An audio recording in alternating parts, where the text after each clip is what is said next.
Hola, buenas tardes. ¿Cómo están? ¿Estamos listos?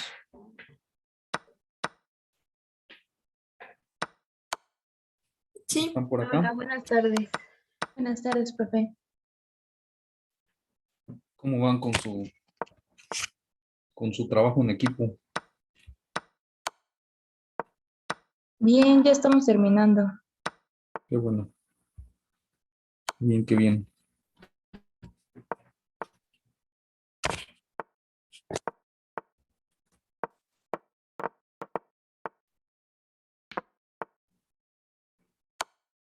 Bueno, entonces vamos a comenzar el- la clase de hoy para continuar lo correspondiente a cromosomas, lo que nos faltó, por ahí de la parte de cromosomas. Entonces vamos a presentar.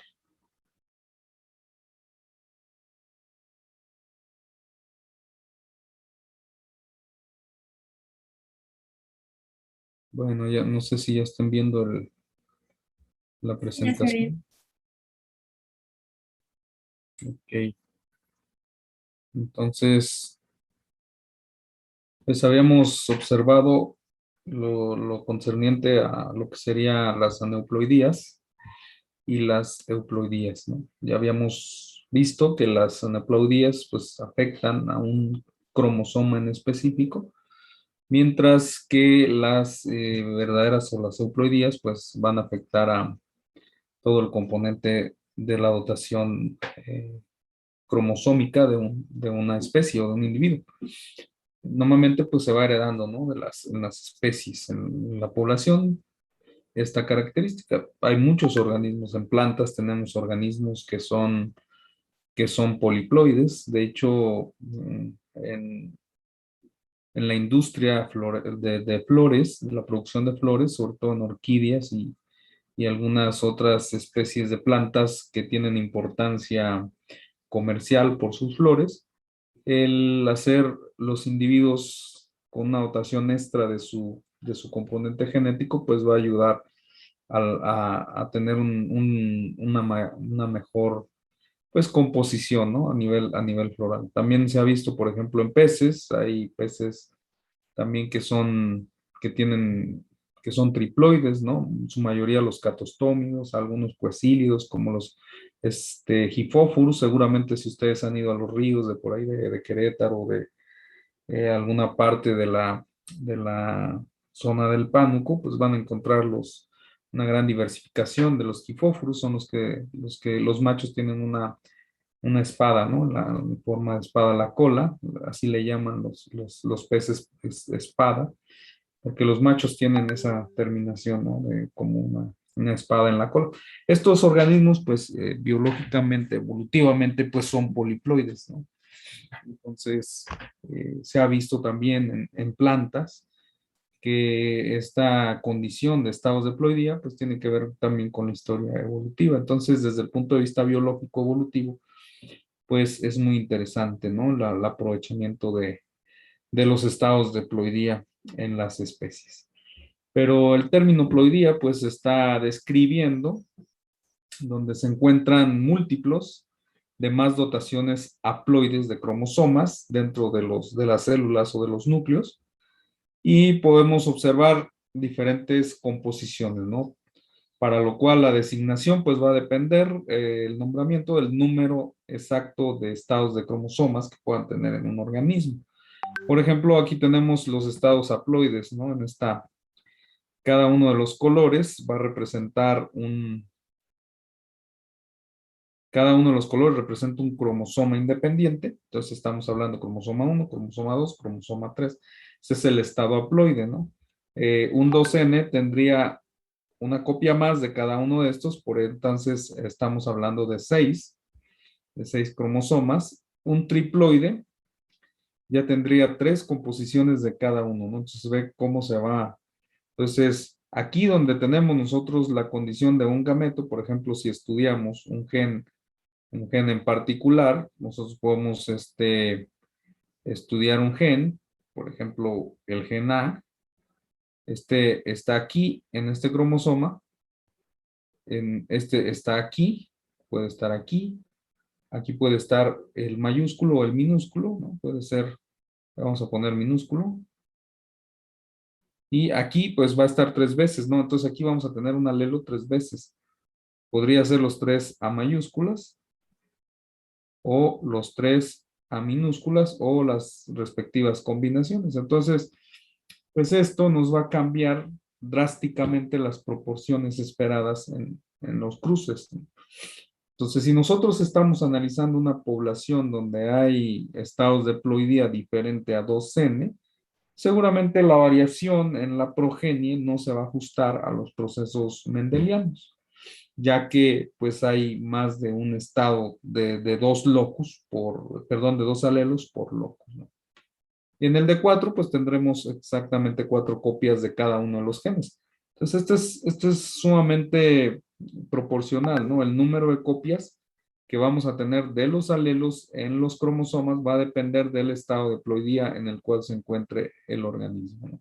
Cuando tenemos una sola copia, estamos hablando de haploide. Cuando tenemos 2 copias, estamos hablando de diploide. Cuando tenemos 3, estamos hablando de triploide.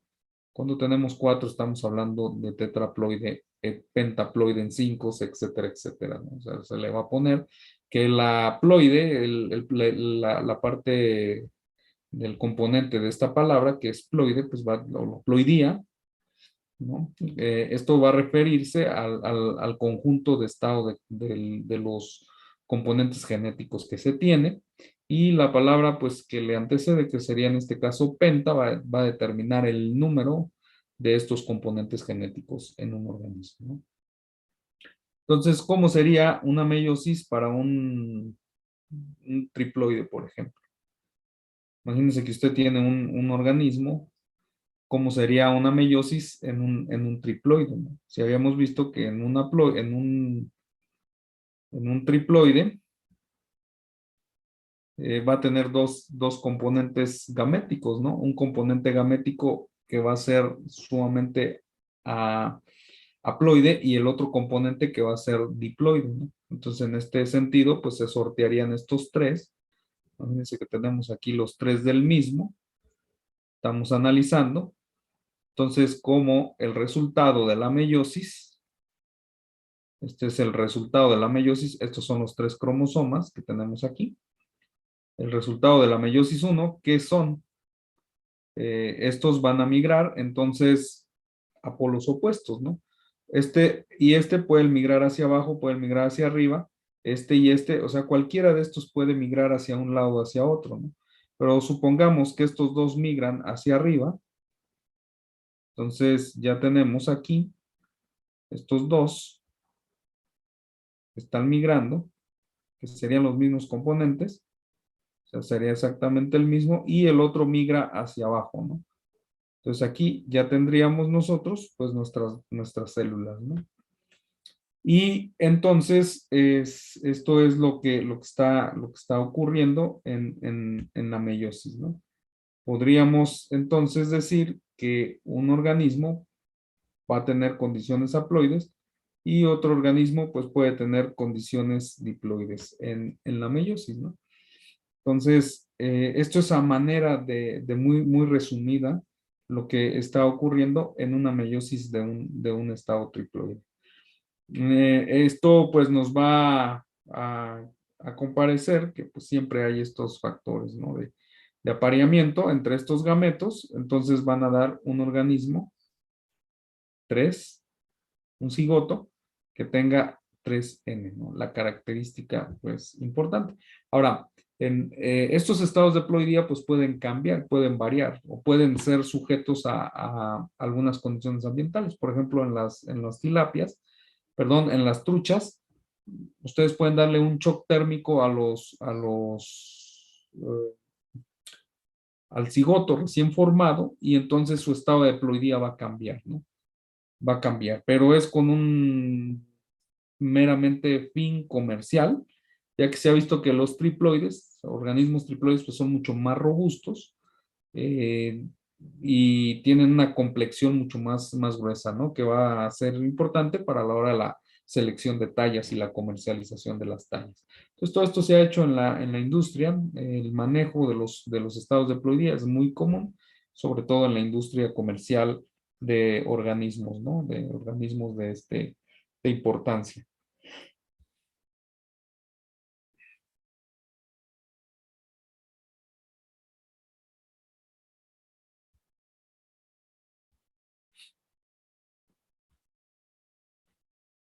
Pero también tenemos procesos naturales de estos estados de ploidía.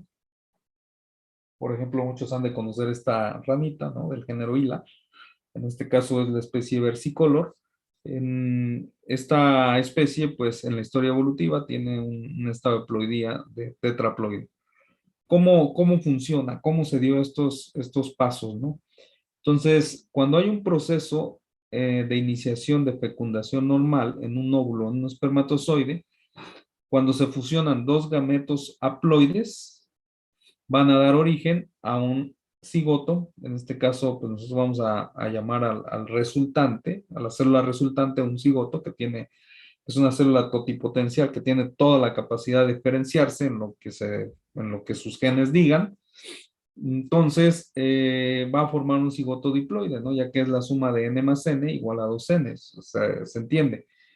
Pero si por el azar o por cuestiones del azar, tenemos dos gametos que mutan, hay una mutación en estos gametos diploides, se puede originar un cigoto poliploide. Ahora, la historia evolutiva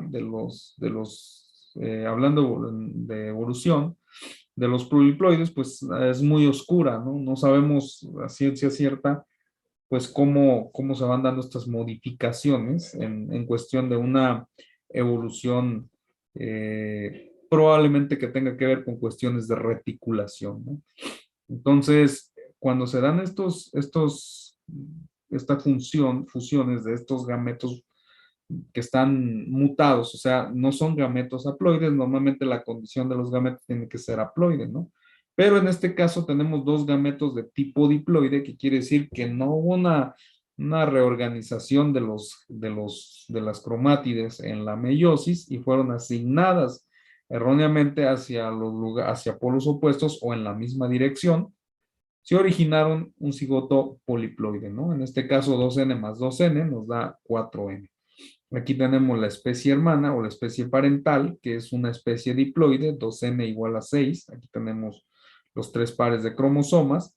Fallo en la meiosis, por lo tanto, los, los, los gametos resultantes son gametos diploides. Y vean, aquí tenemos gametos diploides, ¿no? Tendríamos que tener aquí gametos de esta condición, de una sola condición.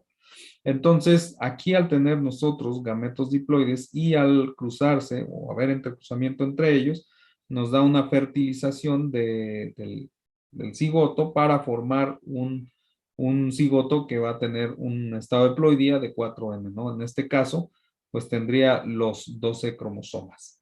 Y si este organismo es viable, pues entonces sucesivamente va a poder heredar estas mutaciones o estos reacomodos cromosómicos a la progenie, ¿no? Lo que pasa un poco en las aneuploidías como el síndrome de Down, ya que el síndrome de Down tiene una esperanza de vida bastante buena a comparación con otros síndromes que probablemente pues tengan que morir en etapas tempranas de la vida sin antes llegar a la reproducción. Y, por ejemplo, los síndromes de Down pues pueden pasar, ¿no? Pueden heredar su condición o no heredarla debido a la segregación. Todo esto de la meiosis y las enfermedades o los trastornos que tienen que ver por cuestiones genéticas es como jugarse una ruleta rusa, ¿no? O sea, ¿cuál es la probabilidad que en un revólver que tiene 6 posibilidades, pues te salga la primera, ¿no? Te salga la segunda o la tercera, etcétera, o no te salga hasta la sexta. Pues, ¿cuál es la probabilidad? Otra vez venimos a lo mismo, pues es cuestión de probabilidad, ¿no? Entonces se puede jugar un albur o una ruleta rusa y dejarle todo al azar. Entonces, lo mismo ocurre en este escenario. Y si nosotros hacemos un estudio, por ejemplo, de la reconstrucción filogenética, que esto, pues a lo mejor lo van a ver más adelante, o si ya llevaron sistemática, me imagino que ya lo vieron, acerca de la reconstrucción filogenética, en biogeografía, parece que también se ve esto, de las especies, ¿no? Entonces, aquí tenemos dos clados bien diferenciados, que es el clado, bueno, dos clados, ¿no? El suroeste, el oeste y el este, ¿no? Aquí tenemos, por ejemplo, la parte sur, la parte este y la parte, perdón, oeste y la parte este, ¿no? Y si nosotros observamos en estas especies que son Hyla versicolor y la Chrysocelis, que son especies simpátricas. ¿Qué quiere decir una especie simpátrica? Pues una especie simpátrica es aquella que ocurre en una misma área, en un mismo nicho geográfico, y entonces tienen una morfología críptica. ¿Qué quiere decir esto de morfología críptica? Bueno, pues que no lo pueden separar, ¿no? Se parecen mucho, es críptico, es incrustado. Y depende del fenómeno que estemos analizando, pues entonces aquí estamos hablando de una condición morfocríptica, ¿no? O sea que son muy parecidas, vaya, ¿no?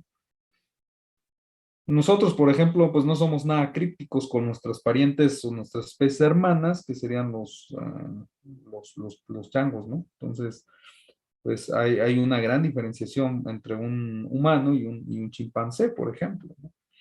Entonces, morfológicamente, pues no se pueden distinguir muy bien, pero si nosotros vemos los cromosomas, y la Chrysocelis es 2N, es una especie diploide, mientras Hyla versicolor es una especie tetraploide, ¿no? Que tiene un componente de 48 cromosomas.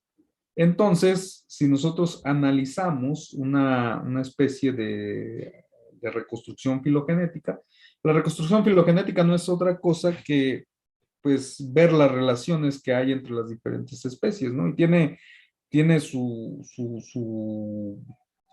fundamento, vaya, tiene su fundamento esta reconstrucción.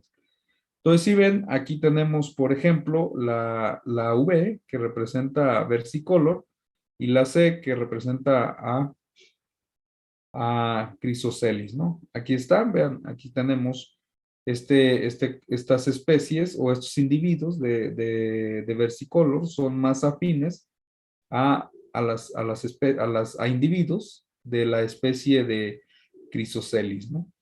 Pero tenemos algunos nodos, sobre todo este del norte, del noroeste, que pues tiene una cuestión bastante basal, donde solamente están agrupándose esta especie de la versicolor, ¿no? Tenemos clados bien definidos por cada una de las especies, pero también pues tenemos clados mezclados entre estas especies.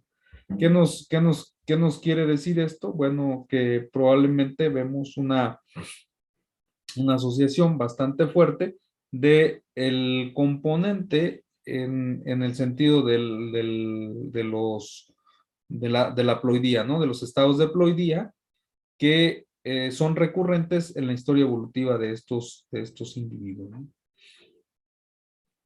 Otro ejemplo de poliploidía, pues sería la trucha arcoíris, donde tenemos a base de shock térmicos de temperatura, cambios de temperatura drásticos pueden llegar a formar estas condiciones para realizar que los peces, los individuos, pues puedan ser triploides en ese sentido, ¿no?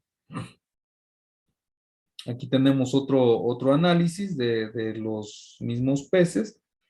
Vean, tenemos como un organismo es diploide, o sea, lo único que tenemos que resaltar aquí son el 2N.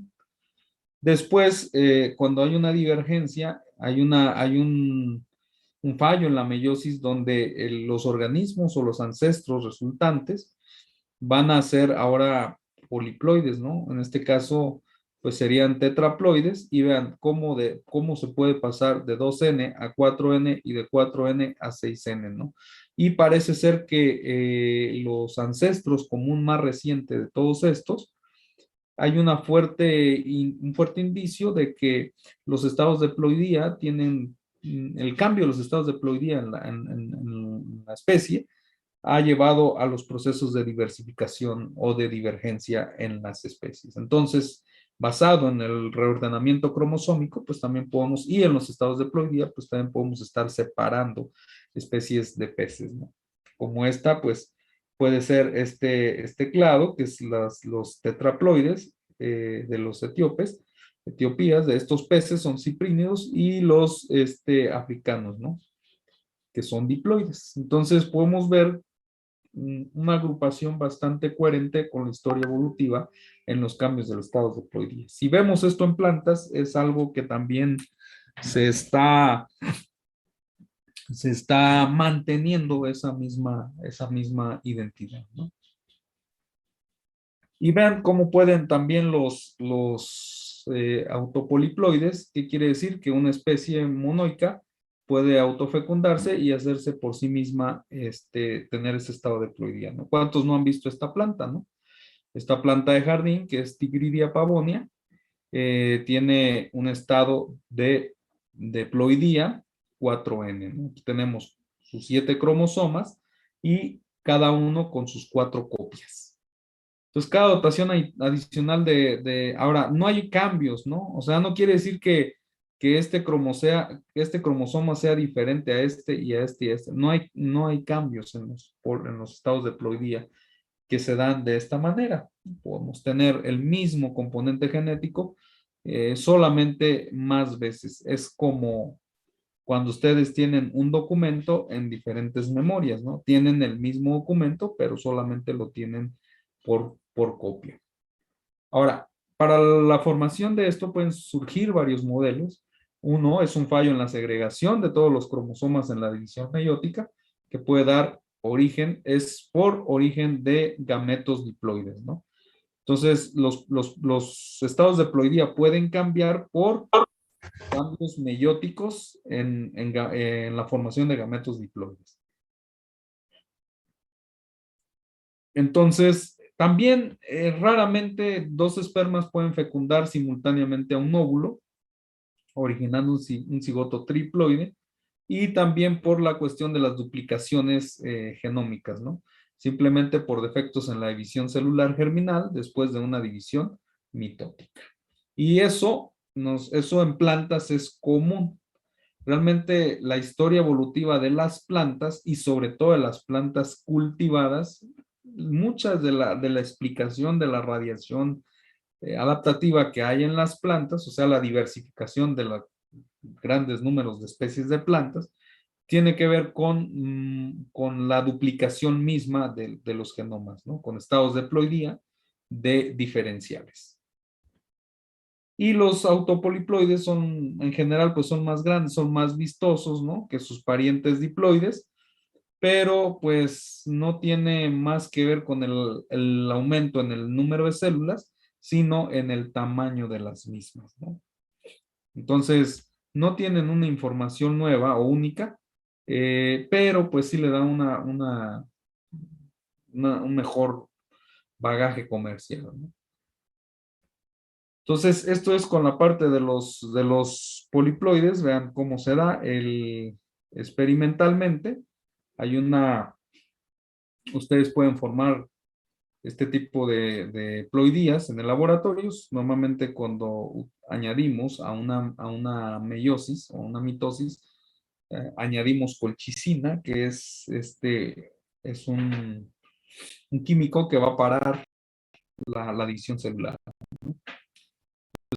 Tenemos la fase temprana, vean, aquí tenemos la fase entrando en el ciclo celular, y cuando se agrega la colchicina separa, ¿no? Separa la división celular. Entonces la colchicina es un agente que va a parar la división celular, y una vez que nosotros reactivemos esa división celular, pues realmente otra vez la célula que ya está en proceso vuelve a entrar a división celular y lo que va a pasar es que esta célula que ya tenía el material genético duplicado por la fase de síntesis, al pararse con colchicina, lo que va a hacer es otra vez meter esa célula a interfase.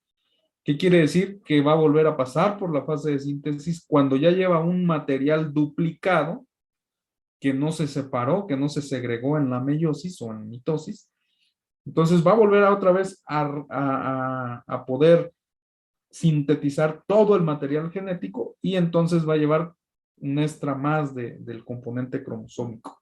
Por lo tanto, a la hora de la división celular, cuando la célula vuelva a división celular, entonces lo que va a pasar pues es de que va a generarse gametos diploides, ¿no? Y vean, aquí tenemos la segregación de los gametos. Por ejemplo, aquí tenemos un gameto diploide. Un organismo diploide va a segregar gametos haploides, ¿no? Ya lo tenemos bien definido.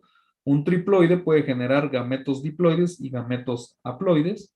Y un tetraploide, pues lo único que va a generar son gametos diploides. Esos son los estados de diploidía y la segregación de los gametos. Así es que debemos tener mucho cuidado a la hora de hacer los cruces, ¿no? En la segregación esperada de los organismos triploides, diploides, tetraploides, etc. Bien, no sé si tengan alguna duda hasta aquí. No, profe. ¿No?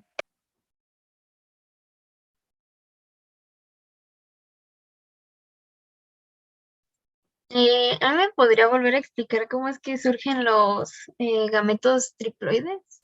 Por favor. ¿Cómo Es que me surgen? perdí un poco. Ajá. Aquí está, ¿no? Surgen de tres maneras. Un fallo en la segregación de todos los cromosomas en las divisiones meióticas puede dar origen a gametos diploides, ¿no? O sea, un fallo. ¿Qué es esto? Lo que explicábamos hace rato, ¿no? Imagínate que tenemos este cromosoma, vamos a poner este cromosoma, lo tenemos aquí. Entonces, ¿te acuerdas de las no disyunciones? Cuando todo el componente genético tenemos este cromosoma, entonces entra meiosis, acuérdate que va con sus dos copias. Entonces, esta segregación de estas dos copias puede llegar al final y esta célula, estar en los gametos.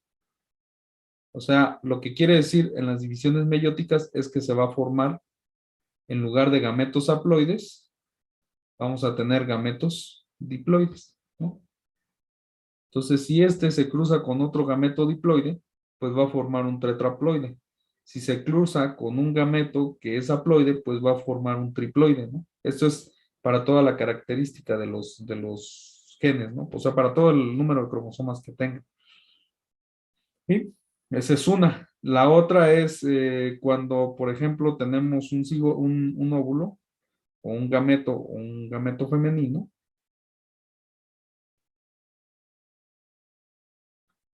Aquí tenemos que es fecundado a la misma vez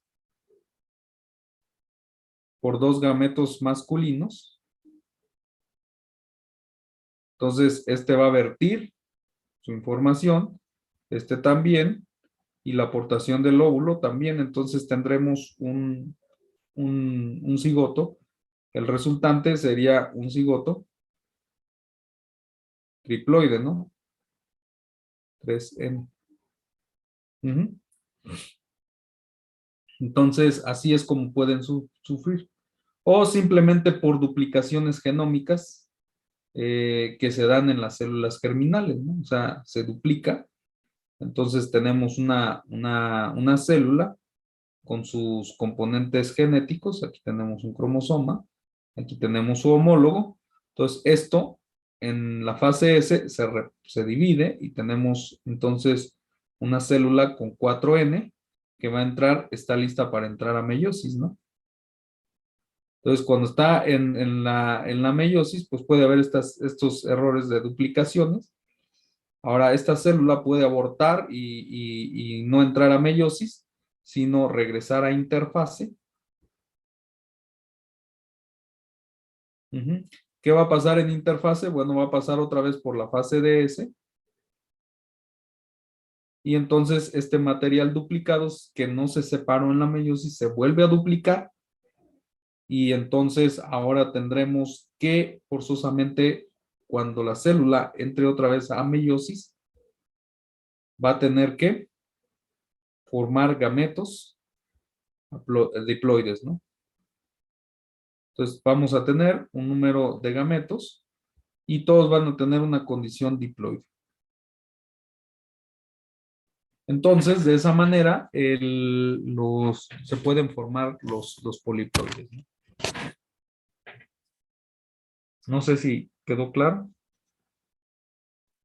Sí, igual pasaría con los que son como impares, o sea, como los que tienen 5 y así.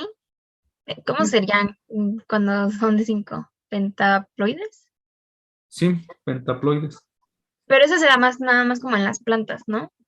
Es más común en plantas, sobre todo en helechos, esos que tienen un gran número de cromosomas, como los helechos. Es por eso, en plantas es muy común. Ok, vale, gracias. Sí.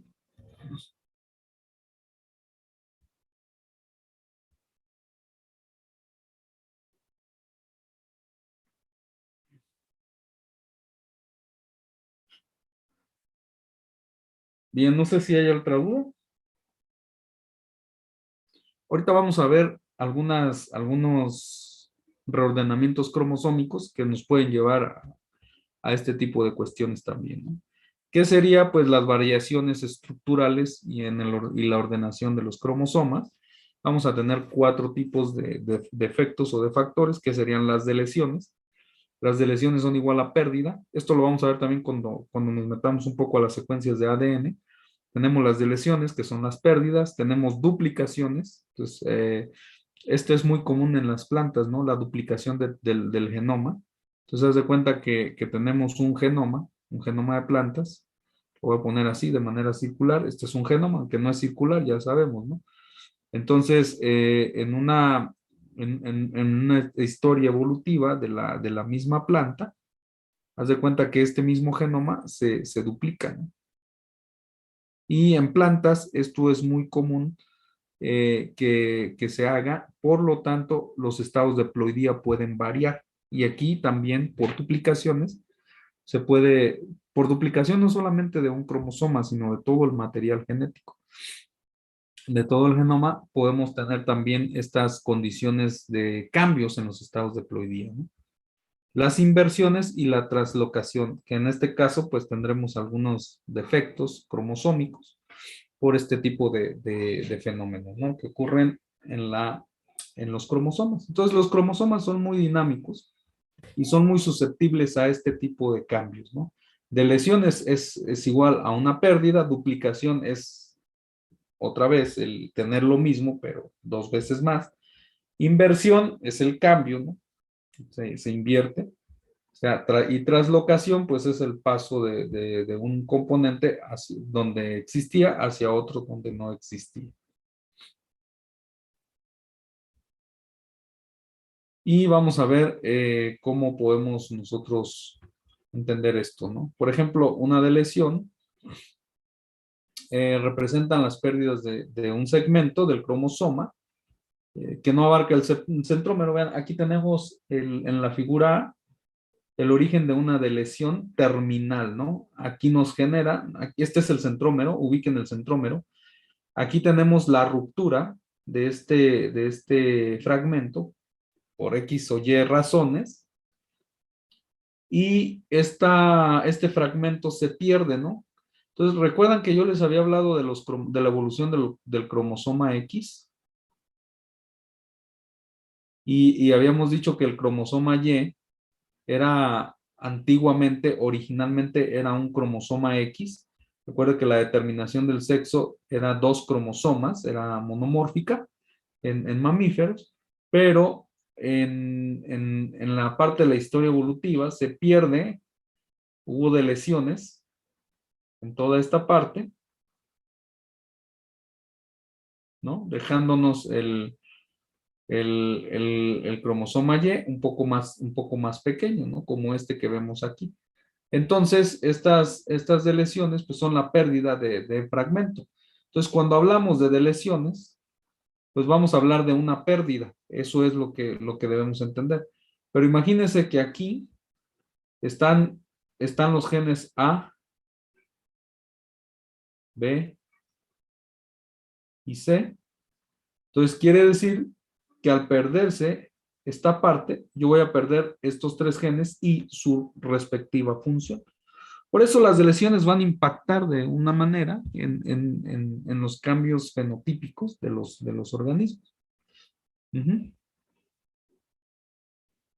Entonces podemos tenerla de dos tipos que pueden ser terminales, que quiere decir que ocurren en las regiones terminales, vaya, en los extremos, o pueden ser intersticiales, que quiere decir que esas deleciones ocurren en los segmentos interiores.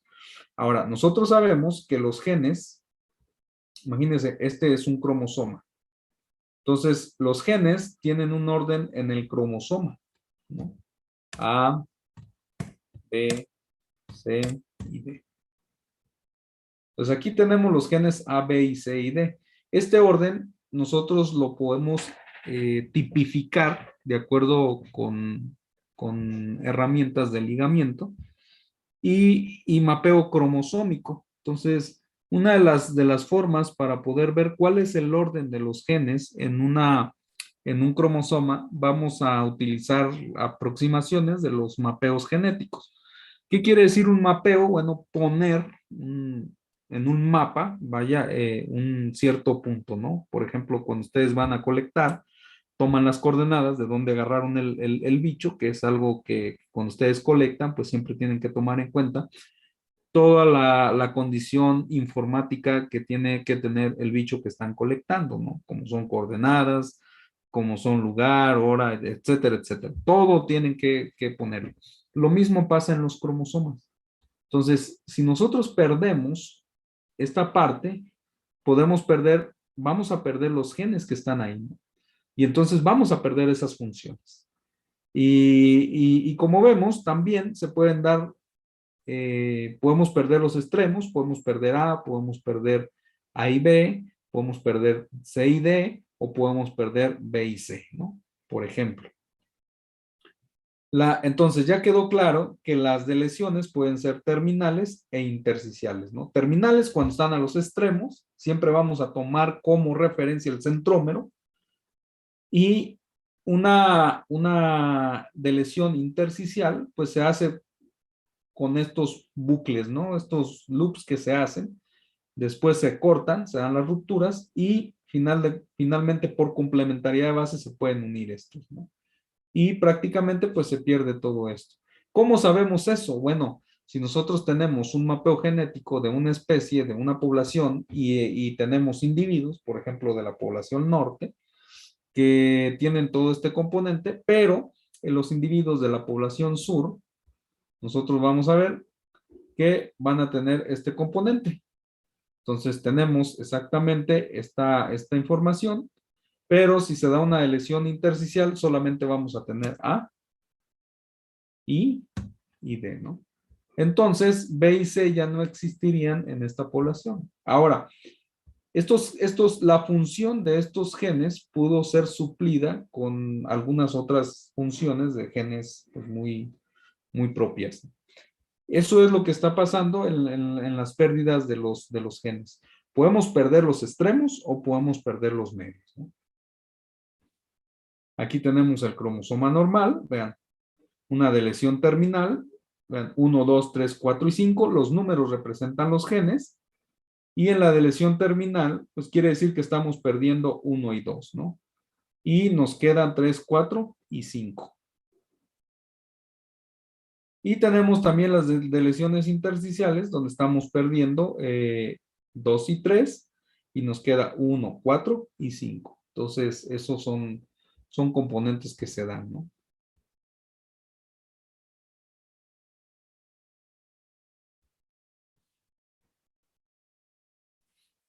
Eso es lo que se forman estos bucles. Los números son los genes, estos son los cromosomas, estas son las cromátides y este es el centrómero, ¿no? Para que podamos entender. Entonces, dependiendo del tamaño y la región que se quite, por ejemplo, aquí tenemos con este bucle que se forma aquí, están inmersos los genes 3 y 4, ¿no? Por lo tanto, estos genes pues van a desaparecer. Y en este sentido, nosotros podemos tener mutaciones que pueden ser pasivas o pueden causar desórdenes en el desarrollo o hasta ser fatales, ¿no? Entonces, también va a depender, por ejemplo, esta lesión de esta cromatide, también va a depender la condición homocigota o heterocigota que tengan los genes de lesionados, ¿no? O sea, los genes que se perdieron, ¿cuáles eran la condición? Se perdió el homócigo, se perdió el heterocigo, eso va a cambiar. Cuando se pierde el homócigo puede ser letal y la segunda va a depender exclusivamente de la importancia de los genes implicados, ¿no? O sea, ¿cuáles son la importancia de esos genes que están implicados y en qué procesos están implicados? Profe, ¿por qué en homocigosis sería letal? ¿En qué? ¿Por qué en homocigosis sería letal La, la la, delección? porque si es en homocigosis, imagínate un déficit. Imagínate, vamos a hablar de una hembra, ¿no? Vamos a hablar de un cromosoma X. Aquí tenemos el cromosoma X. Ujú. Entonces, imagínate una hembra que tiene esta condición. ¿Dónde está? Aquí está. Ha heredado de papá, este es el cromosoma de papá, ha heredado para el componente hemofílico el H, ¿no? Y de mamá ha heredado el H. Esta es una hembra. Ujú. Entonces, si hay esta condición, una de las copias, o sea, tenemos este componente en un par, ¿no? Ahora, imagínate qué pasaría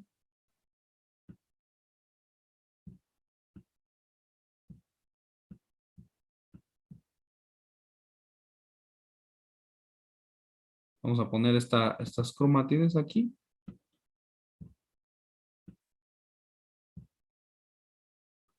Y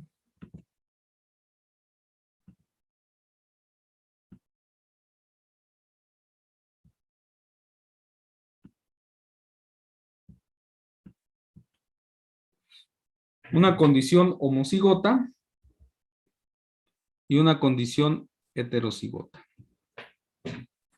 ¿Cuál es la diferencia? Todo va a depender de esta condición de homocigosis. Bueno, ahorita vamos a explicar un poco más a detalle eso. Porque en la condición heterocigota se puede expresar de manera puntual, ¿no? El factor, vaya, ¿no? El factor que puede estar siendo enmascarado por una enfermedad, en este caso la hemofilia. Imagínate que el segmento de lesionado fuera este. Entonces, nosotros podemos, fuera todo este, pues realmente la condición podría ser la función con tan solo este alelo dominante, podría a marchas forzadas salvar la ruta metabólica, ¿no? En este caso, pues si nosotros tenemos la condición homocigota, entonces por principio de probabilidades vamos a tener que la función puede permanecer con tan solo un alelo que esté por acá y que va a soportar toda la función, ¿no? Pero en cambio, si el alelo es homocigoto, se pierde este, y la persona que lo pierde viene desarrollando una función normal ante la pérdida de este. ¿Qué es lo que va a pasar?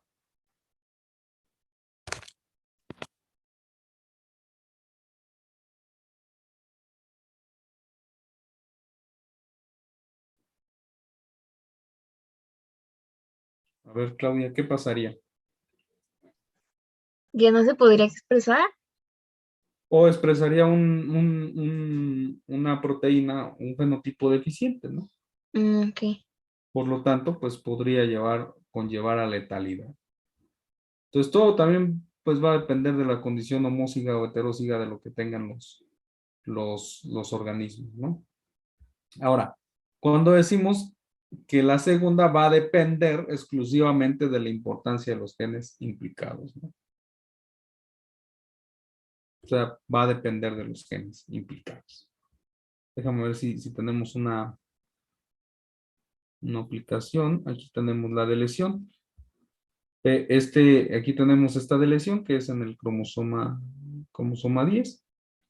Tenemos la deleción, prácticamente se pierde en el cromosoma 9. Ahora, las deleciones pueden ser vistas, pueden ser ubicadas cuando tenemos grandes segmentos del cromosoma o el componente genético el que se está delecionando, ¿no? Y con eso podemos nosotros ver cuando son pocos genes, o sea, por ejemplo, tú ves un cariotipo en esta imagen, ves un cariotipo y dices, bueno, no están los cromosomas 9, ¿no? No está el cromosoma 9, por lo tanto hubo una deleción. Y tampoco está aquí tenemos, ¿no? El XX es una mujer, pero el componente 9 no está. Pero ¿qué pasa cuando son pocos genes los que están siendo afectados por una deleción? Pues hay técnicas muy especializadas como la fluorescencia, ¿verdad? Lo que hace es meter un gen reportero y buscar una región específica dentro del cromosoma, dentro del genoma. A esta técnica se le reconoce como hibridación fluorescente in situ. ¿Qué quiere decir? Que tú sabes una secuencia, ya te sabes la secuencia de todo el cromosoma, entonces metes una secuencia complementaria que lleve en sí misma un fluoróforo. Entonces, cuando esta secuencia reconoce a la secuencia objetivo dentro del genoma, va a hibridar, que es una de las características muy importantes que detonó la teoría del ADN híbrido, ¿no? Que podía hibridizar. Entonces, recombinante, vaya, es la expresión correcta. El ADN recombinante, por allá en los años de los 60, donde se pudo hacer bastante, hubo un crecimiento, un boom en la ciencia, en la biotecnología. Nace la biotecnología, de hecho, con el ADN recombinante, y entonces ahora se dan cuenta que pueden hacer recombinar, ¿no? ¿Qué es lo que está pasando con las vacunas? ¿Ustedes saben cuál es el principio de las vacunas? Pues enseñarle al sistema inmune, ¿no? Para que pueda reconocer más fácil cuando ya llegue el Pero a patógeno nivel bien. molecular, ¿qué están metiendo a nivel molecular? Por ejemplo, ¿se han puesto a ver cuáles son los vectores que están metiendo en las vacunas? Son virus, ¿no? No todos. Información general. Algunos ponen proteínas. La Pfizer es un mensajero totalmente, como es una secuencia generada que va a reconocer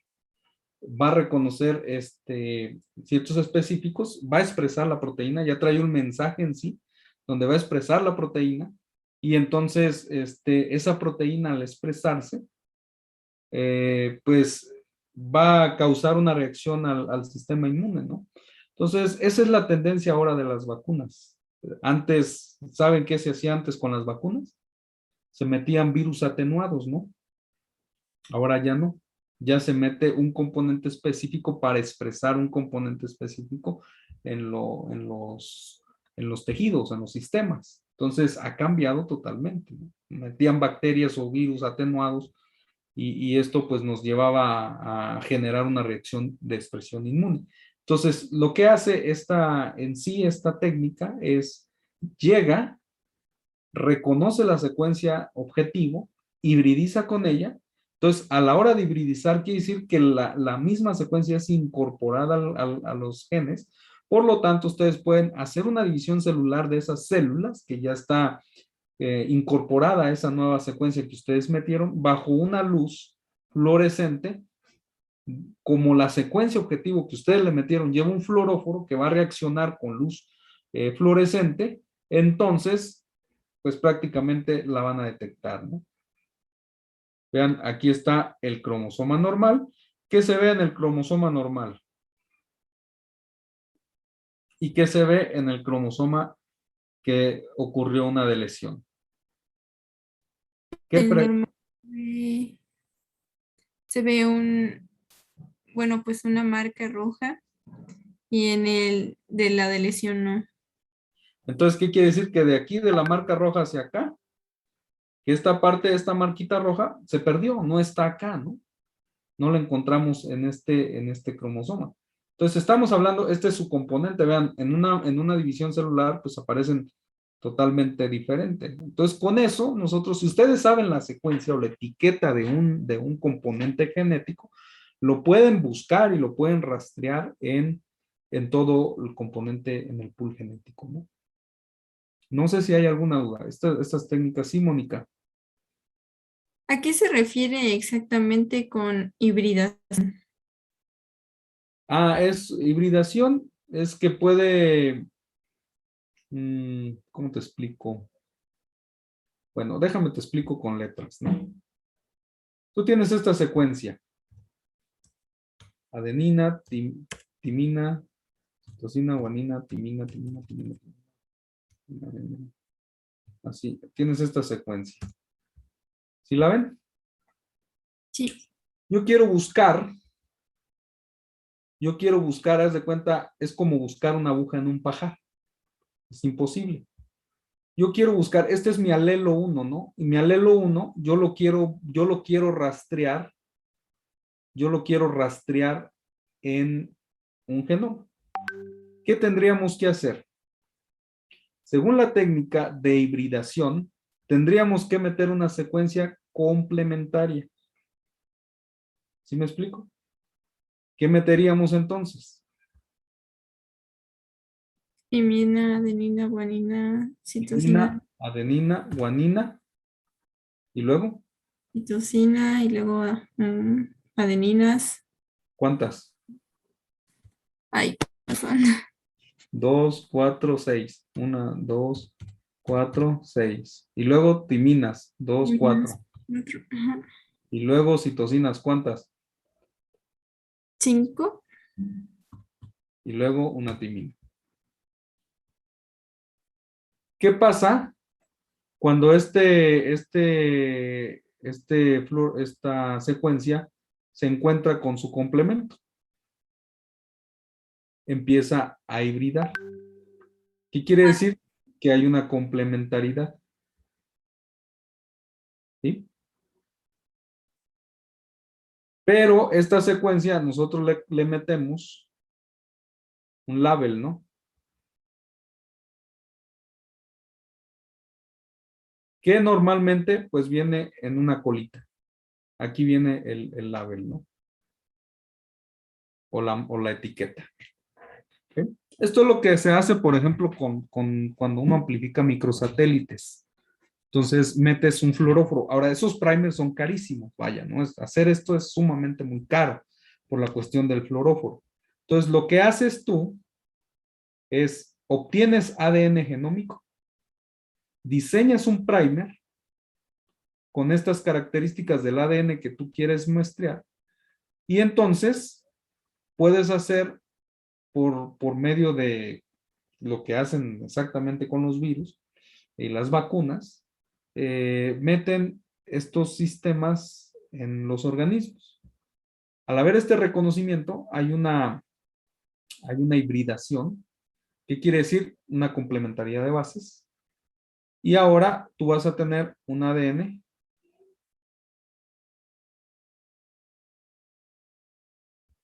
marcado. Aquí le vamos a poner con un, ay, no, con un fluoróforo. Imagínate que aquí estuviera la marca, ¿no? Tenemos el fluoróforo en esta región. Ujú.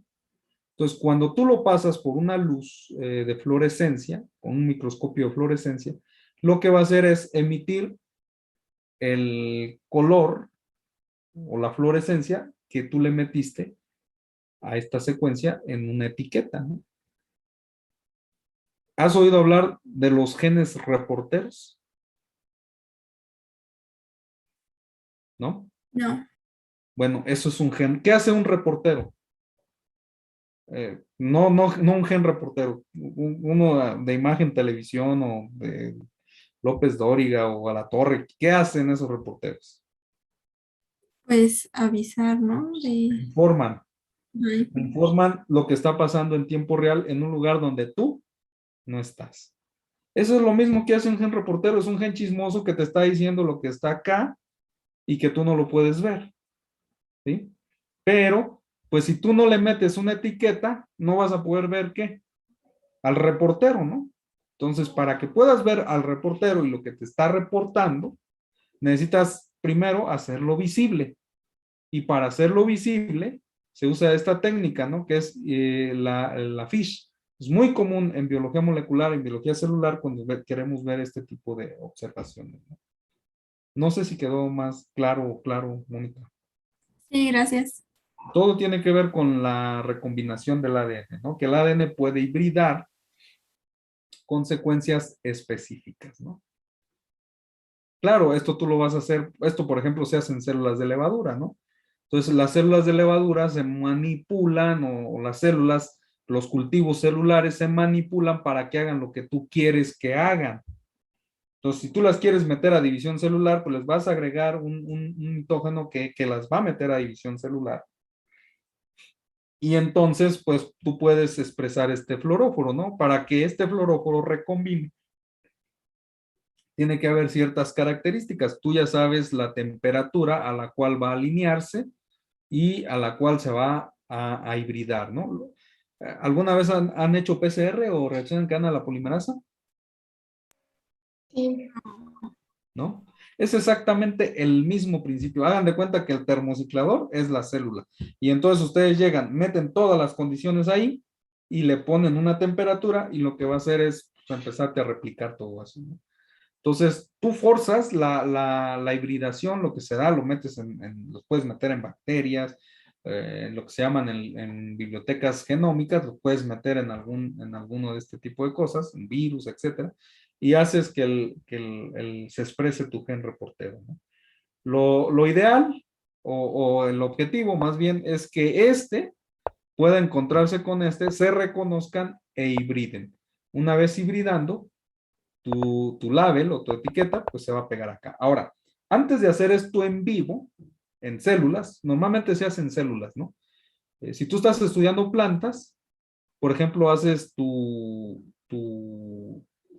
estudios en células de plantas. Una de las más usadas son las células de tabaco.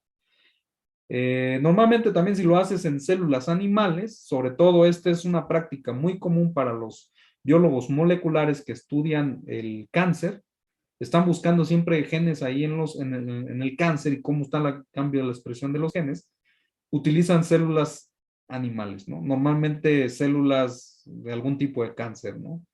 Recuerdo las AK540, que son células de cáncer de epitelio pulmonar, etcétera, etcétera, ¿no? Entonces, ellos hacen eso, ese tipo de cosas, para hacer este tipo de expresión.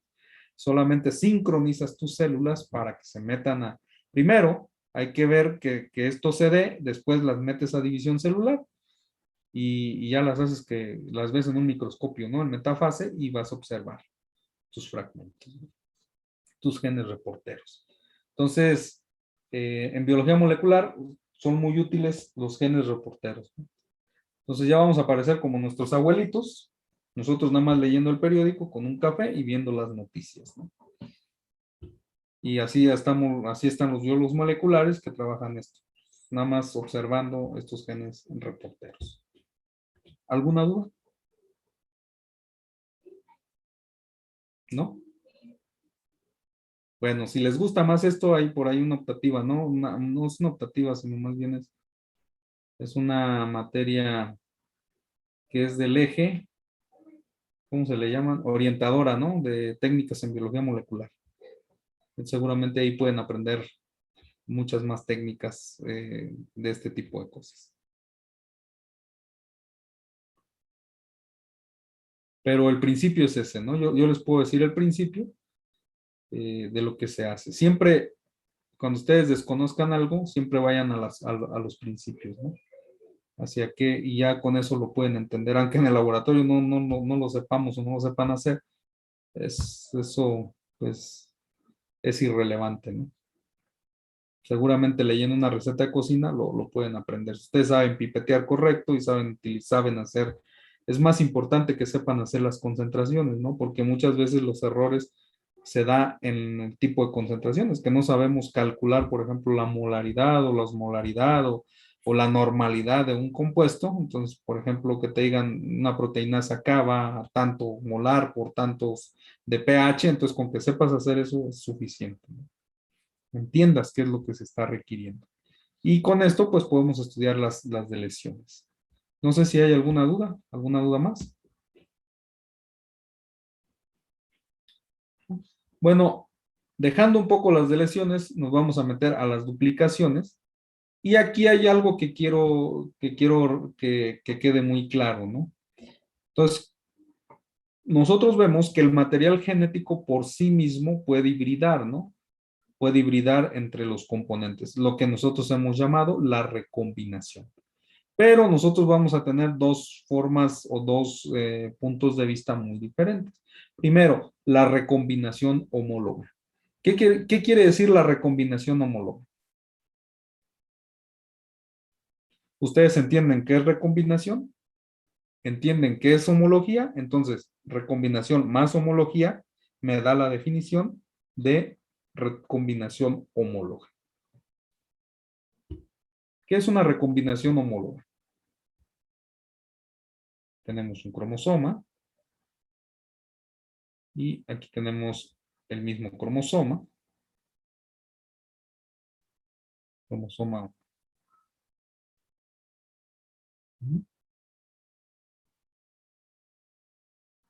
Y aquí tenemos el cromosoma 2.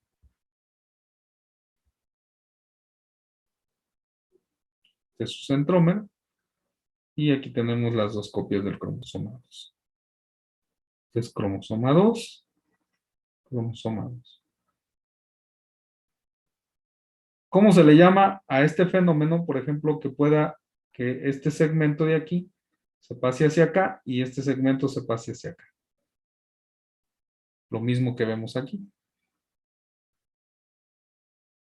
Esa es la recombinación, ¿no?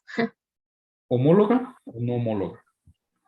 Eh, yo diría que ahí no, bueno, espera. No, sí es homóloga porque se trata del mismo. Porque está dándose entre los cromosomas homólogos. Entonces, cuando hablamos de recombinación heteróloga, ¿a qué me estoy refiriendo? A que suceden en distintos cromosomas. Bueno, que sí. Entonces, muy a menudo ocurre en las células que hay una recombinación, le vamos a llamar un entrecruzamiento desigual o entrecruzamiento heterólogo o recombinación heteróloga, ¿no? Como lo quieran llamar.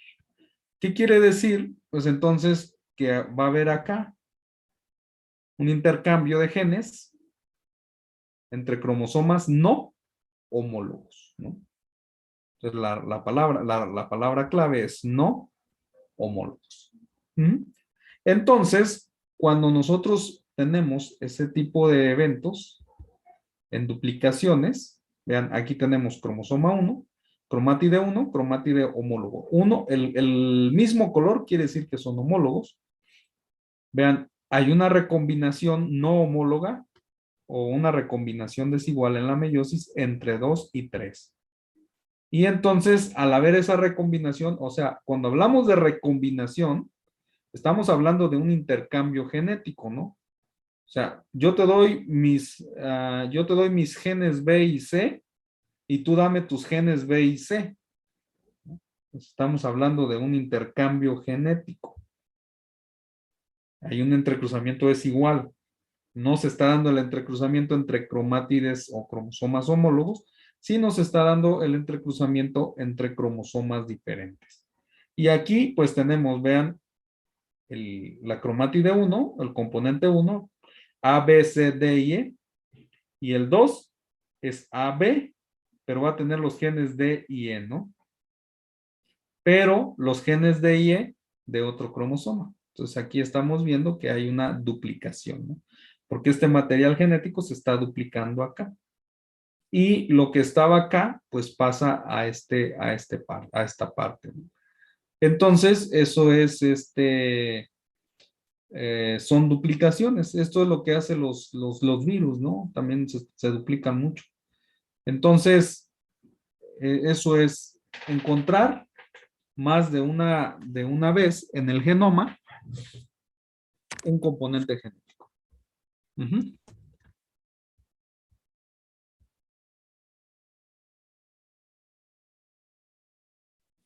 Bien, no sé si hay alguna duda hasta aquí. ¿Cuál es la importancia de las duplicaciones? Tres. Yo voy a decirles tres, perdón, voy a decirles tres cosas que son importantes en las duplicaciones. Primero, la redundancia génica. Dos, efecto en el fenotipo y la variabilidad genética, ¿no? ¿A qué se refiere con redundancia genética? Por ejemplo, hay genes que son esenciales, ¿como cuáles?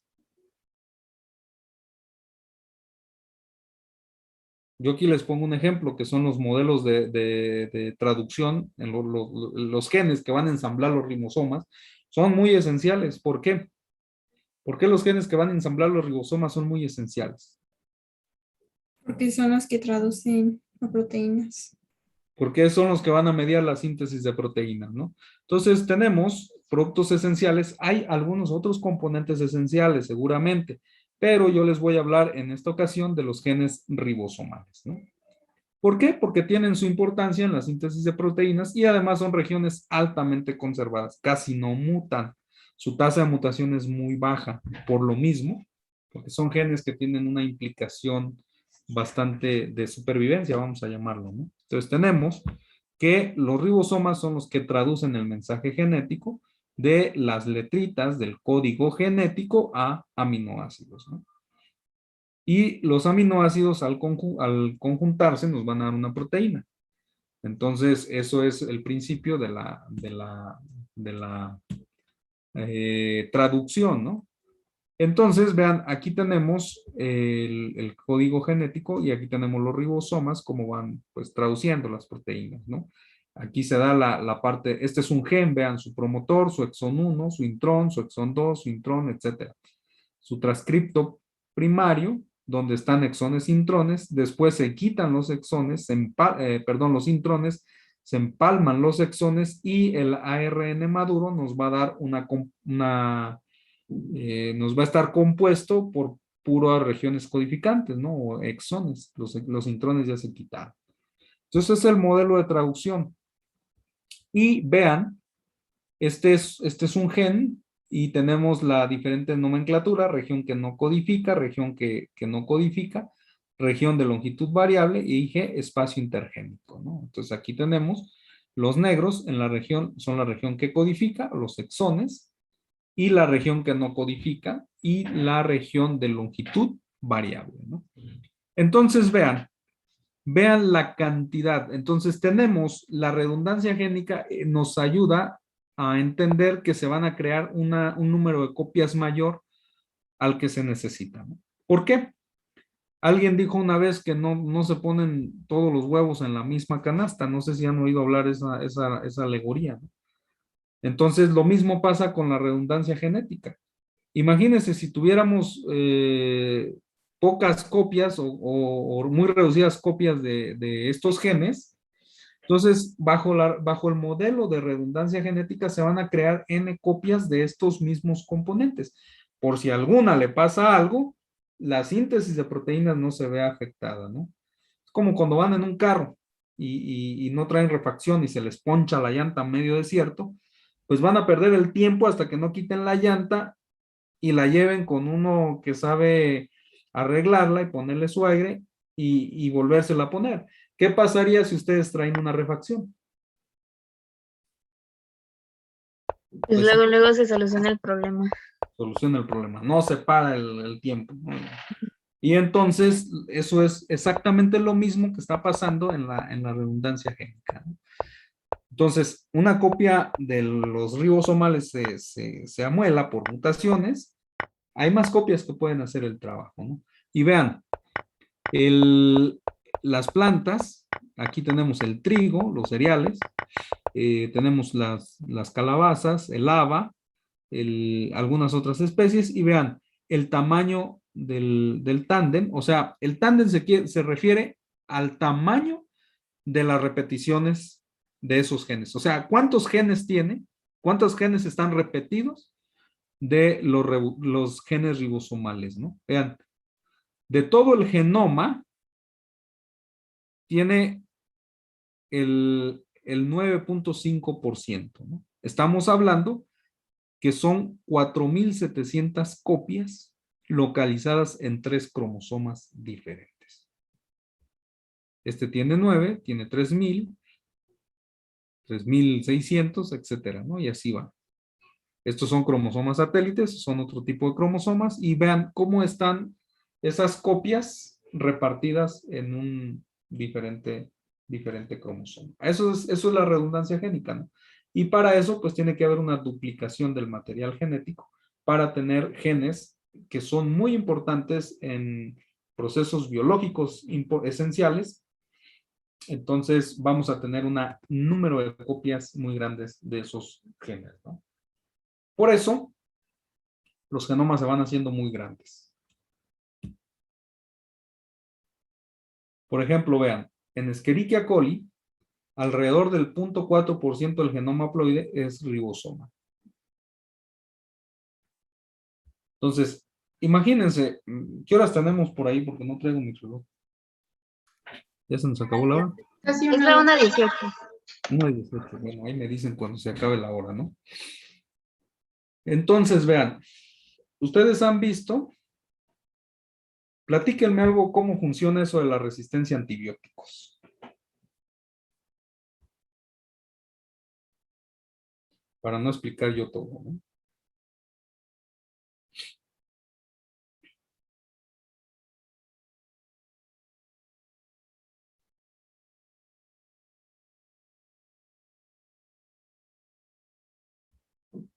Pues es cuando, por ejemplo, alguna cepa de bacteria que está infectando a algún animal no está, bueno, y se le está dando tratamiento, pero no se expone a ese antibiótico el tiempo suficiente por alguna razón que interrumpa el tratamiento.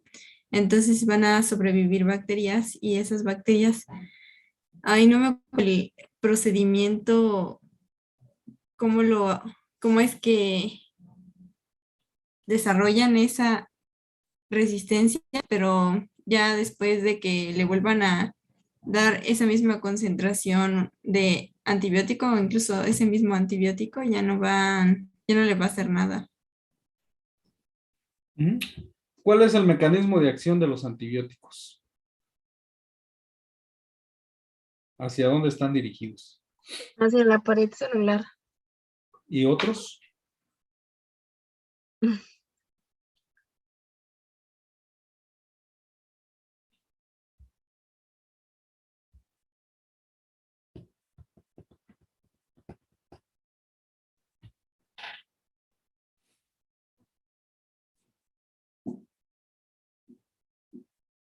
¿De qué estamos hablando?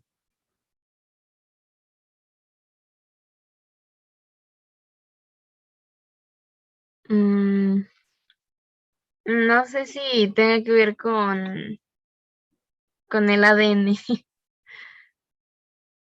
¿Sí? ver, si ustedes fueran a diseñar un antibiótico, ¿qué proceso biológico elegirían parar?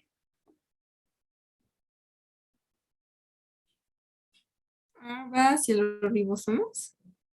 la síntesis de proteínas. Y hay algunos antibióticos. Los de síntesis de pared celular son antibióticos muy específicos y pueden diferenciarse si vas a darle un tratamiento a una persona que está enferma de la garganta, que seguramente tiene una gram positiva, a si vas a darle a algún paciente que tiene una infección gastrointestinal que seguramente está causada por una gram negativa. Las paredes celulares de las gram positivas son muy diferentes a las paredes celulares de la gram negativa. Por lo tanto, los antibióticos son muy específicos para el tipo de bacteria que estás usando. Los antibióticos de amplio espectro, si ustedes han oído hablar de los antibióticos de amplio espectro, quiere decir que matan a todas las bacterias, normalmente están dadas en dos funciones o en dos procesos biológicos. Uno es el fallo en la síntesis de proteínas y el otro es el fallo en la replicación. Uno está directamente asociado a la destrucción de los ribosomas, o sea, a impedir a toda costa que los ribosomas se ensamblen para poder hacer todo lo que se llama la síntesis de proteínas. O la otra está basado en las polimerasas, que también pues van a ayudar a la síntesis, a frenar la transcripción. Entonces, en esos procesos fundamentales moleculares se puede dar cualquier fallo, ¿no? Y estos antibióticos pues son de amplio espectro.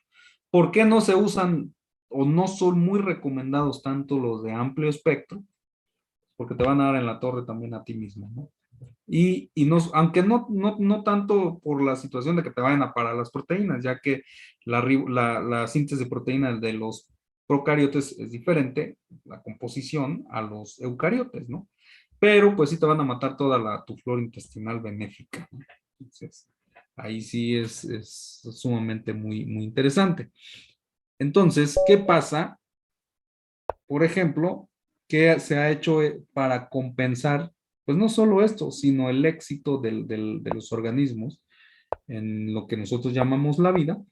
Pues es mantener, vean, 0.4% del genoma haploide, estamos hablando que son genes ribosomales. Por eso, si nosotros imagínense, dejamos de tomar el antibiótico y a una bacteria le queda no sola, o sea, haz de cuenta que a una bacteria con ese antibiótico de amplio espectro le amolaste el 0.2% de todos los genes ribosomales, pues le queda todavía el 0.2 para poder hacer todos sus procesos biológicos, ¿no? ¿Sí me explico? ¿Me explico por qué la importancia de la redundancia génica? ¿Por qué tenemos N copias? Ahora, estos sistemas pueden tener expresiones constitutivas, que quiere decir que se están expresando continuamente, ¿no? Además, si ocurre una mutación, como lo vamos a ver más adelante, y me cambia el fenotipo, me cambia la función del gen, no me afecta porque tengo más copias ahí, ¿no? Es cuando ustedes vayan a hacer su tesis, seguramente les va a dar la locura de meter su documento en más de una computadora, en más de una memoria. Y si eso no les pasa, déjenme decirle que se les va a echar a perder su archivo y entonces van a llorar las amargas. ¿Por qué? Porque no tienen de dónde recuperar su archivo, ¿no? Entonces, normalmente lo que nosotros hacemos es meter en todas las computadoras, en todas las nubes de datos, etcétera, guardar archivos por si una copia le cae un virus, yo tengo otra copia que me respalda y puedo sacar la información. Lo mismo pasa con la redundancia genética, ¿no? El melanogaster, el 3%, el 0.3% del genoma haploide es ribosomal, ¿no? O sea, estamos hablando que tiene 103 copias de los genes. Entonces, por cuestión de probabilidad, pues tiene bastante asegurado, ¿no? La síntesis de proteínas. Vean, la mutación Bobet, que está ligada al X, se debe a una deleción de un número variable de los 130 genes que codifican ribosomales, ¿no? Estas moscas presentan baja viabilidad, desarrollo incompleto y quetas de menor tamaño. Sí se ve afectada la síntesis de proteínas cuando le quitas un número de copias muy grande. En los humanos, el tamaño del genoma son 3.2 gigabases y el número de copias de genes ribosomales va de 1.700 a 2.000 copias por genoma haploide. Entonces, es bastante interesante lo que es la redundancia genética, ¿no? Y bueno, aquí tenemos esta mutación Bobet, cómo cambia la expresión cuando vemos aquí esta mutación, ¿no? Ahora, la mutación Bobet, vean, es, eh, es una reducción en el área en el área de la vista de la mosca. Ya ven que los insectos pues, tienen sus ojos compuestos y cada ojo está compuesto por un número de facetas. En este caso, el tipo silvestre, estaríamos hablando que tiene aproximadamente 800 facetas, ¿no? Entonces, este es un fenotipo homózigo dominante, este es un fenotipo heterózigo. Al perder la expresión de uno de los locus, de uno de los alelos, perdón, reduce también el número de facetas, ¿no? Y así sucesivamente hasta una doble mutante que tuvo que ver con la cuestión de una variación fenotípica que nosotros observamos en estos fenotipos, ¿no? Y podemos tener diferentes cepas a las cuales le llamamos la cepa silvestre, la infravar, la ultravar y la doble mutante Bove, ¿no? Entonces, esta mutación está dictada o está dada en el cromosoma, en la región 16 del cromosoma X y duplicada, aquí está en la mosca bar, aquí tenemos la duplicación, ¿no? Vean, donde está el alelo normal, este es un alelo, este es el otro, está nada más, este es el segmento del cromosoma 16, está uno, vean, aquí está otro, pero esta está duplicada, ¿no? El alelo mutante y triplicada en la doble mutante, ¿no? Aquí tenemos la doble mutante, está triplicada. Estas regiones lo que van a hacer es una disminución en el número de facetas de la mosca, ¿no? Entonces, debido a las duplicaciones, me puede cambiar el fenotipo. Y la otra cosa que vamos a ver es la variación genética, ¿no? Y en esto, pues, uno de los aspectos más importantes es cuántos genes tienen, por ejemplo, nosotros tenemos un árbol de la vida, ¿no? Se supone que ya lo hemos visto con sus 3 dominios. Aquí tenemos en este lado, aquí tenemos a Luca. Y aquí tenemos así, ¿no? Entonces, este es bacteria. Este es arquea. Y este es eucaria, ¿no? Entonces, acá tenemos en eucaria a los mamíferos. Y dentro de los mamíferos tenemos a los humanos, ¿no? Como los más derivados. Estos humanos aparecen los homínidos aparecen hace como 1.5 millones de años.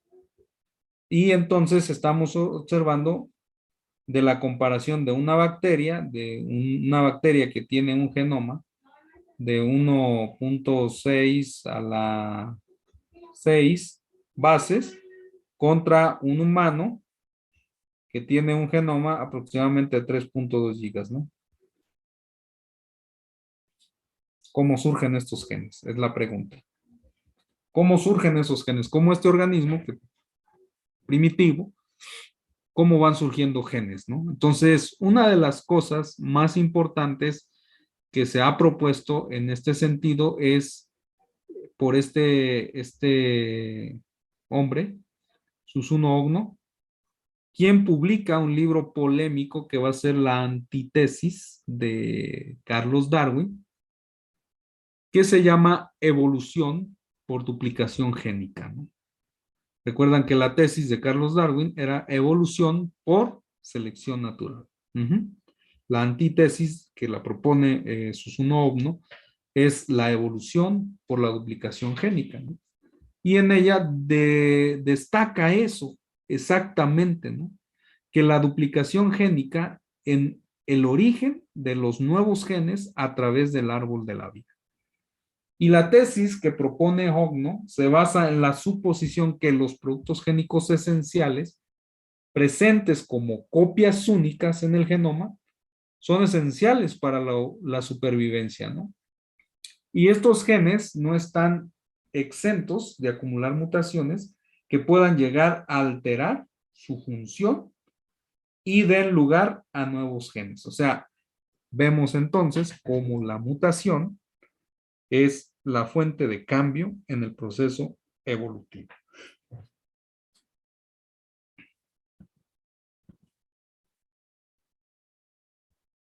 Aquí tenemos, por ejemplo, un gen esencial. Venimos hablando de los ribosomales. ¿Qué pasa con los genes esenciales? Por ejemplo, que vemos que tienen un número de copias, pero ocurre una mutación y o nos da esta duplicación, lo que les decía acerca del archivo de tesis. Yo escribo mi tesis es el sinónimo de un gen esencial, porque de ello va a depender que me titule o no me titule. Entonces, cuando yo tengo mi archivo, yo lo voy guardando con diferentes formas, ¿no? Y aquí ya tengo, en realidad, cuando terminen su tesis van a tener un montón de archivos. Y eso es lo que nos está diciendo esta es el archivo original y el nuevo archivo, pues es el archivo donde ya hice las supuestas correcciones, ¿no? Entonces, el nuevo archivo va a acumular mutaciones o la nueva copia, mientras el otro archivo va a mantener, o el otro gen va a mantener su función estructural, y este pues probablemente va a dar otro fenotipo, ¿no? En periodos cortos de la evolución no se puede observar ninguna ventaja práctica, sin embargo, hablando en un contexto evolutivo en millones de años, el gen duplicado puede acumular suficientes mutaciones como para que el producto, este producto, pueda tener un papel distinto en la célula, ¿no? Y la nueva función ahora sí puede proporcionar una ventaja adaptativa. Entonces, no quiere decir que Susanoo ¿no? esté desmintiendo lo que dijo Darwin, ¿no? Simplemente que está profundizando un poco más a lo que Darwin no explicó de esto, de la nueva, es una ventaja adaptativa. Esto es precisamente lo que hace la selección natural, ¿no? La selección natural potencia fenotipos que tengan una adaptación a ciertos cambios, ¿no? Y esto pues nos va a generar las familias multigénicas y cómo han cambiado a través de la evolución, ¿no?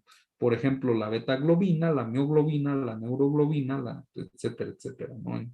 Cada uno, las globinas en la soya, en el arroz, etcétera. Vean todos los cambios que hay. Este es un alineamiento de una secuencia de globinas. Y aquí tenemos aminoácidos que se han conservado en toda la historia evolutiva de estas globinas, ¿no? Entonces, lo que decía Susanoo ¿no? es que un gen extra que es duplicado es un material importante o potencial para incrementar la complejidad, ¿no? Y lo que decía Ogno es que la selección natural modifica mientras que la redundancia crea, ¿no?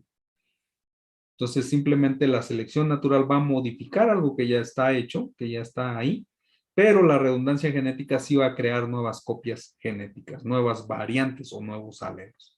Solamente los genes redundantes son capaces de escapar de la selección natural y acumular mutaciones que inicialmente pueden ser deleterias, dando lugar a nuevos genes con nuevas funciones. Eso es lo que dice la duplicación génica, ¿no? Y aquí está un dibujo bastante creativo acerca de la duplicación, la especiación por duplicación génica, ¿no? Aquí tenemos un pececito bien feliz, tenemos su gen, este gen, pues vamos a tener A y A. Hay una duplicación de este material genético, A se duplica y ahora ya lo vamos a tener en dos partes del genoma, pero este A' va a estar ocioso, por lo tanto, si va a estar haciendo lo mismo que este, ¿para qué lo queremos ahí? ¿No? Nada más está ocupando espacio. Este va a empezar a acumular mutaciones que van a empezar a cambiar, pues va a estar, la nueva copia va a estar afectada en una gran parte por una presión de mutación, por lo que en el paso del tiempo se va a hacer B, ¿no? A' se convierte en B, mientras A sigue estando aquí, ¿no? ¿Qué es lo que pasa? Entonces tenemos estos genes, especie 1 con su gen A1, B1 y especie 2 con su gen A2, B2, ¿no? Entonces, hay una divergencia, hay una especiación Ya no hay una mezcla genética y vean lo que vamos a tener el resultado, ¿no? Porque este individuo pues vive en la superficie y este pues se metió en cuevas, ¿no? O se metió a ambientes salobres, etcétera, etcétera. Entonces, ahí hubo un cambio de función. Entonces, este gen, el gen de la nueva copia que acumuló mutaciones, funcionó para poder lidiar con las presiones ambientales a que este pececito se metió, ¿no? Entonces, esa es la parte. Ahora, la nueva copia puede estar puede ser silenciada y convertida en un pseudogen o puede ser eliminada del genoma, ¿no?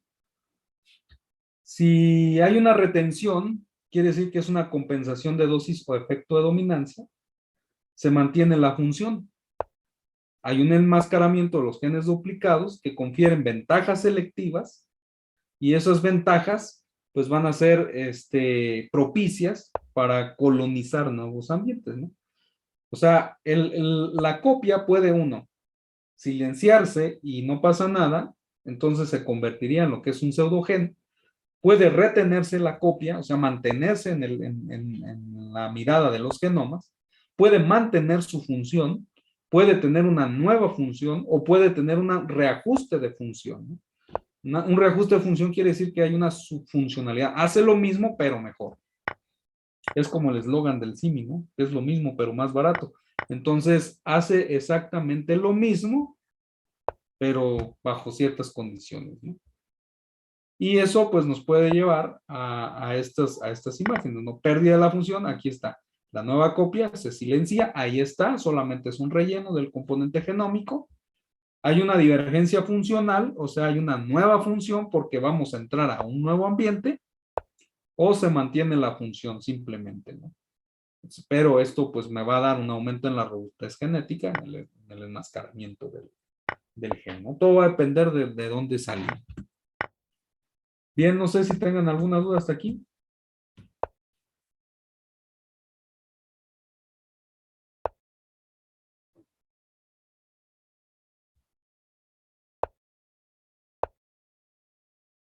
Creo que no, profe. ¿No? No, todo bien.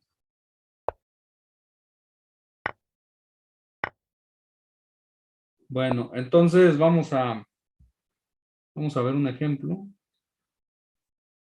Por ejemplo, vamos más rápido, ¿no? Para ver nada más, estos eran esta parte de las duplicaciones les va a servir mucho en contextos evolutivos, ¿no? Cuando vean evolución. Entonces, por ejemplo, cómo es que un organismo coloniza un nuevo ambiente. Si ustedes estudian los peces, sobre todo aterinópsidos, los aterinópsidos tienen una radiación adaptativa y presentan una característica muy importante en la historia evolutiva del grupo, por poseer diferentes invasiones del medio marino al medio acuático, dulce acuícola. Entonces, ustedes saben que en el mar la vida es más sabrosa, pero con todas las maquinarias que nosotros queremos, primero, ¿qué tienen que enfrentar un organismo que vive en el mar a un organismo que vive en agua dulce, ¿no? Entonces, hay un cambio osmótico, hay un cambio fisiológico muy importante, ¿no?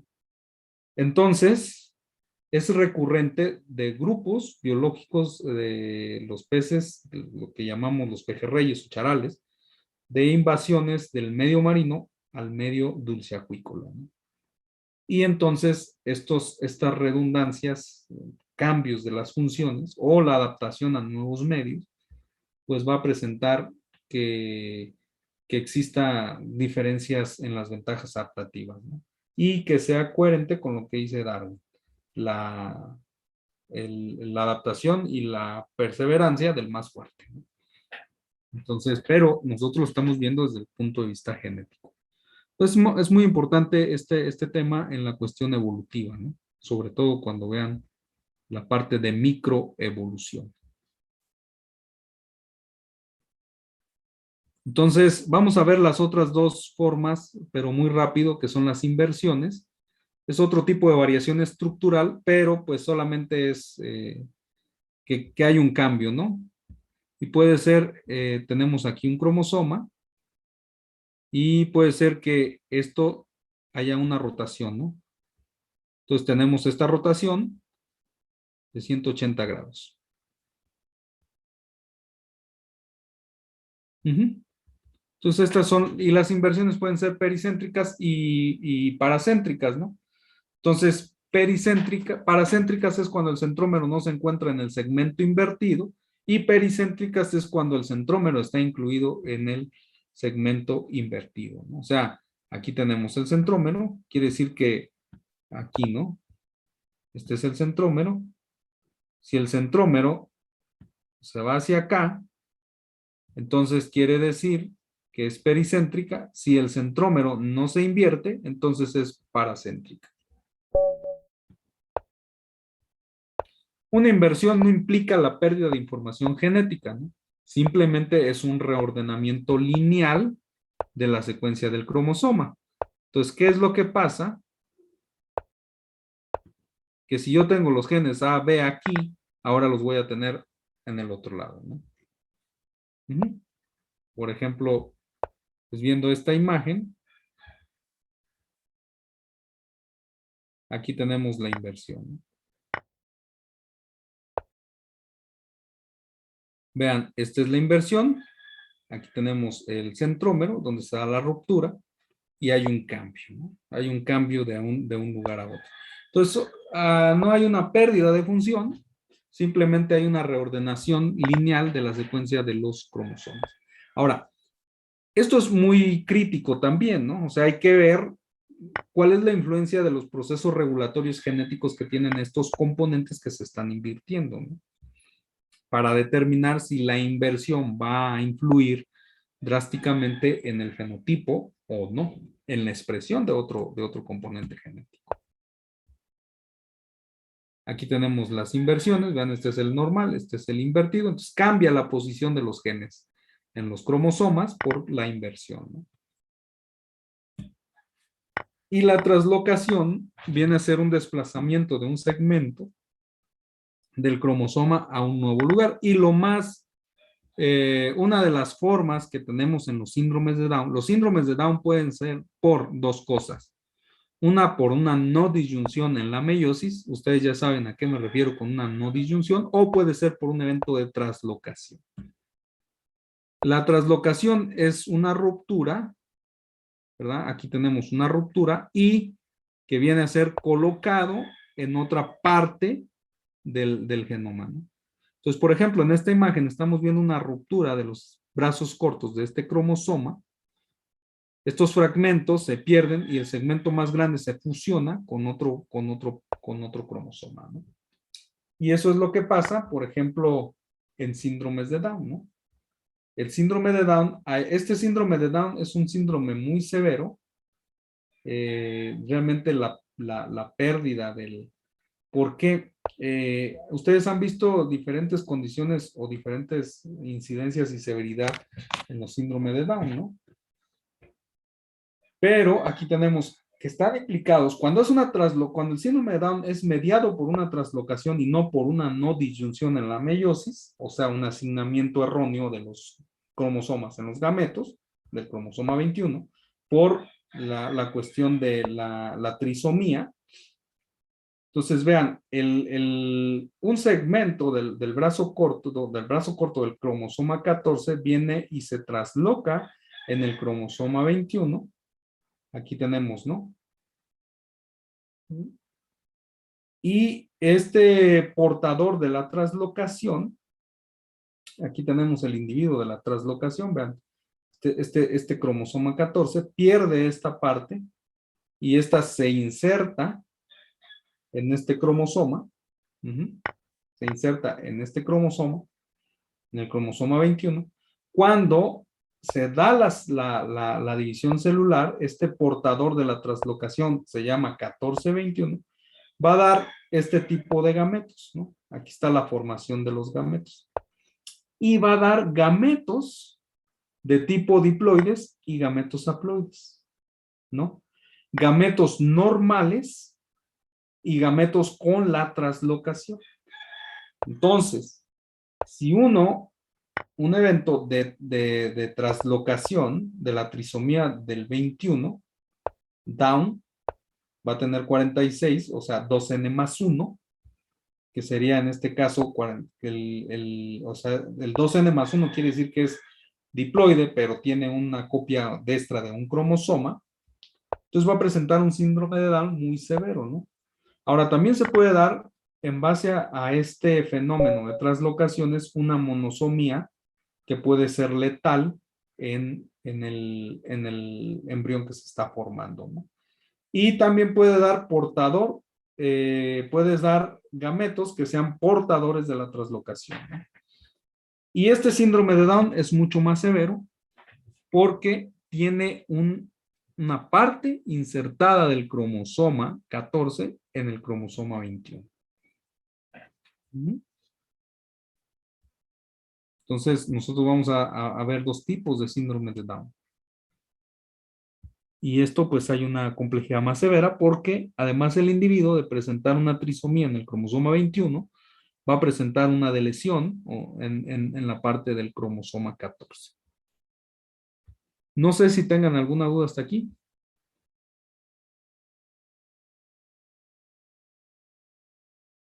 ¿No? Bueno, para ver si entendieron la parte de la herencia cromosómica, vamos a resolver este problema que se lo van a llevar ustedes de tarea, ¿no? Déjenme, se los pongo.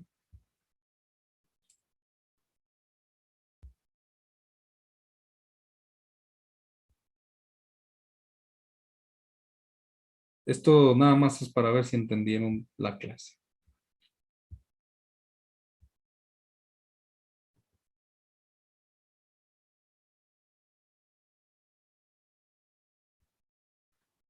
Ahí está.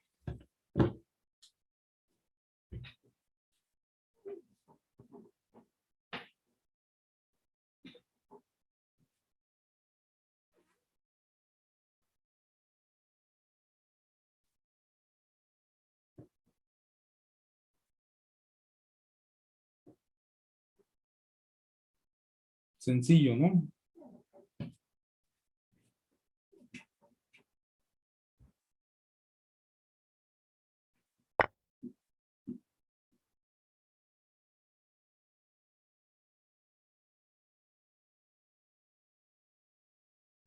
¿Ya lo apuntaron? Sí.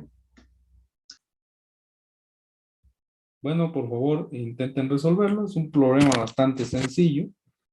Solamente tienen que entender el problema y darme la información de F1, ¿no? Todo está en cómo van a segregar los gametos. Un problema muy sencillo que pues demostrará, para no dejar más problemas al respecto, pues con este problema yo creo que nos podemos dar por bien servidos si se entendió o no se entendió la herencia cromosómica. No sé si tengan alguna duda.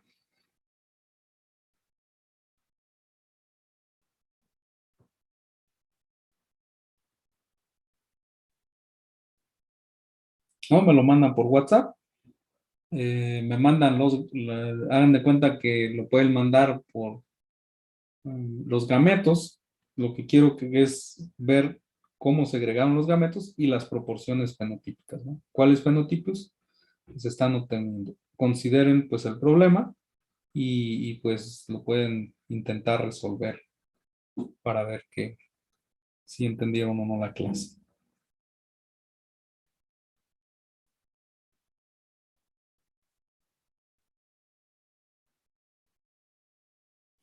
No sé si hay más dudas, alguna duda.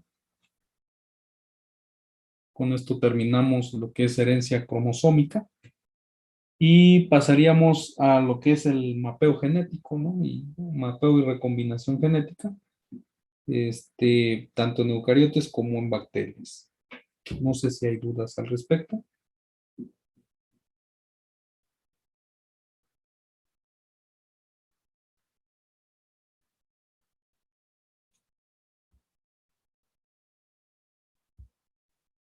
Creo que por el momento no, profe. Bueno, si no hay más dudas, pues yo creo que ahí le dejamos, ¿no? Y ya